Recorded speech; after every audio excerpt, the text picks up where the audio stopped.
मान लीजिए अगर जो आप एक लेबर हैं तो आपको एक दिन का कम से कम 428 रुपया मिलना चाहिए। न्यूनतम मजदूरी अधिनियम 1948 के तहत एक दिन का मजदूरी कितना मिलना चाहिए और कितना तय किया गया सरकार को, कई लोगों को तो इसके बारे में पता ही नहीं है। अब जिसको पता ही नहीं है वो अपना अधिकार कैसे मांग सकता है? तो मैं उसी अधिकार को आपको जागरूक करने के लिए, आपको बताने के लिए एक छोटा सा प्रयास कर रहा हूं कि मान लीजिए अगर जो आप एक लेबर हैं तो आपको एक दिन का कम से कम 428 रुपया मिलना चाहिए, और अगर जो आप हेल्पर हैं तो आपको एक दिन का 444 रुपया मिलना चाहिए। अगर जो मान लीजिए आप एक मिस्त्री है तो आपको 541 रुपया मिलना चाहिए, और मान लीजिए अगर जो प्लम्बर है या इलेक्ट्रीशियन है तो आपको 660 रुपये एक दिन का मजदूरी मिलना चाहिए।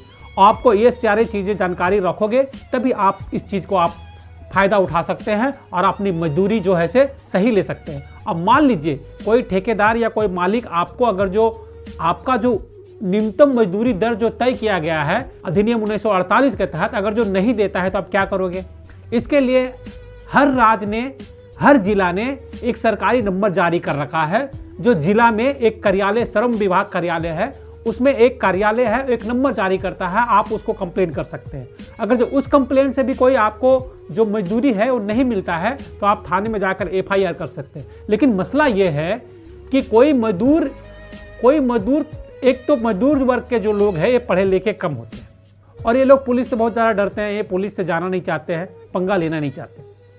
तो कोई मजदूर भला क्यों जाए किसी अपने मजदूरी के लिए FIR दर्ज कराने, या क्यों किसी को फ़ोन कराए? इसलिए जितना उनको मजदूरी मिलता है उसी में अपना गुजर बसर करता है। अब दिक्कत यह है कि जो लोग ठेकेदार हैं या जो लोग मालिक हैं, कई वो लोग आपका उचित पैसा नहीं देते हैं। अब इससे जो है तो आपका आर्थिक नुकसान हो रहा है, आर्थिक शोषण हो रहा है। अब इस चीज़ को जानना आपको बहुत जरूरी है, तभी तो आप आगे बढ़ पाएंगे। मसला ये है कि अमीर का बच्चा अमीर बनते जा रहा है, गरीब का बच्चा गरीब क्यों है?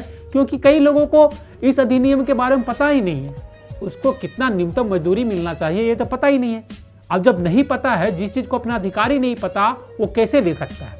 ये सारी बातें हैं तो आपको समझने की जरूरत है, आपको जानने की जरूरत है, तभी आप अपना अधिकार जो है से ले सकते हैं।